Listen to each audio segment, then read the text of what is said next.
এটা হলো আমাদের ব্যাঙ্গালোরে পৌঁছানোর পর নেক্সট পার্ট ভিডিও।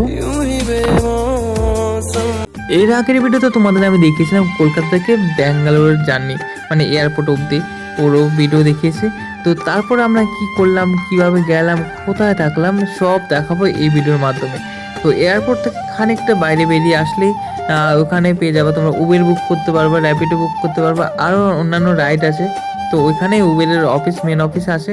তো আমরা উবের থেকে উবের বুক করে নিলাম। তো উবের বুক করার পর এখন যাচ্ছি, আর রাস্তার ভিউটা দেখো এত সুন্দর লাগছে, এয়ারপোর্টের সামনে মানে অনেক অনেক সুন্দর লাগছে। তো আমাদের চোখে মুখে তো ক্লান্তের ভাব আছে, মানে অনেক সকাল থেকে মানে ভোরবেলা থেকে জার্নি করছি। তো করার পর এখনও জার্নি করছি, জানি না এখনও কতটা যেতে হবে আমাদের।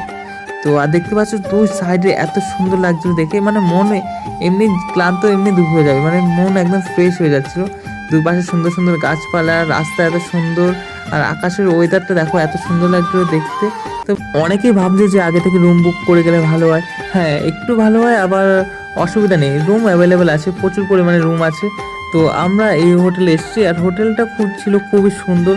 আমরা এসে একদম ওপরতলায় রুম নিয়েছি, অনেক সুন্দর লাগলো। ওপরতলায় গিয়ে ফাইনালি রুমে তো চলে আসলাম, এখন আমাদের ফ্রেশ হওয়ার পালা। তারপর কিছু খাওয়া দাওয়া করবো, প্রচুর পরিমাণে পেয়েছি খিদে। তো ভিডিওটা অবধি এন্ড করছি, টাটা। নতুন হলে ফলো করে